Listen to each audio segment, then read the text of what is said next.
This is the key week in our dealing with Iran, and many, many deadlines are coming to a head in the next 2 weeks, beginning on Saturday. By Saturday, Trump has to decide whether or not to decertify the Iran deal. And by decertifying, he would then be refusing to certify that Iran is keeping its end of the deal, that it's not developing a nuclear weapon, and that it's honoring the inspection agreements in the deal. Now, one option is for Trump to do nothing and leave the deal in place. That's what Obama would do. The other is to decertify the deal, take these steps. And what that does is kick it back to Congress. And it says, okay, now that I've decertified the deal, the legislation enacting the deal says Congress has 60 days to amend the deal or withdraw from it or demand new provisions. And it specifies that that cannot be filibustered. It just takes a simple 51 vote majority to pass it. The other option is to go all the way, which John Bolton, the former UN ambassador, is urging, and withdraw from the deal entirely, just pull out of it. And that would mean that there would be no deal in force. And now the difference between decertifying and withdrawing is withdrawing immediately lets the United States snap back huge sanctions and frees Iran to go ahead and develop nuclear weapons.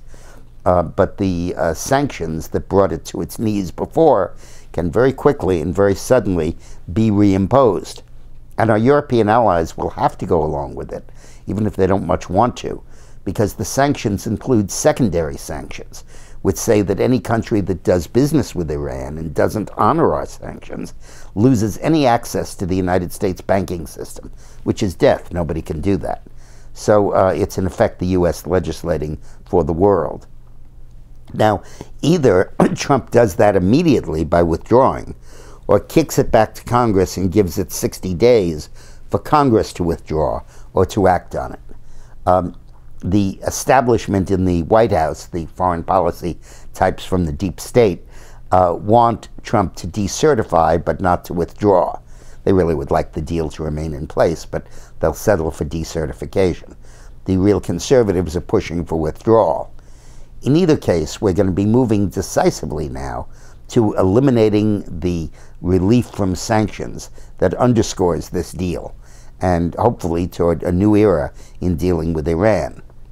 The other deadline that's coming up at the end of this month is for Trump to declare the Iranian Revolutionary Guard Army a terrorist organization. This would be the first time in history that any branch of any country's military has been called a terrorist organization. But the Iran Guard certainly qualifies. They've been messing around in Syria. They underpin Hezbollah and Hamas. They fund and train terrorists throughout the world. And Trump should make that designation, which is very important, and which again begins to impose sanctions that can be crippling. The United States has developed in the last few years a method of making sanctions crippling on any industrialized country, all keyed to eliminating access to the United States banking system. And that ought to be used in the case of Iran as these two deadlines approach to really bring Iran back to discipline in the international community. Thanks for watching. I hope you like these videos. And if you do, there's another thing that I do, which is on Facebook every day. I do a 40-minute segment on the news of the week, or news of the day, really. And it's very interesting. It's this material, but elaborated. And you might want to go to it. It's called Deep Six, the Deep State.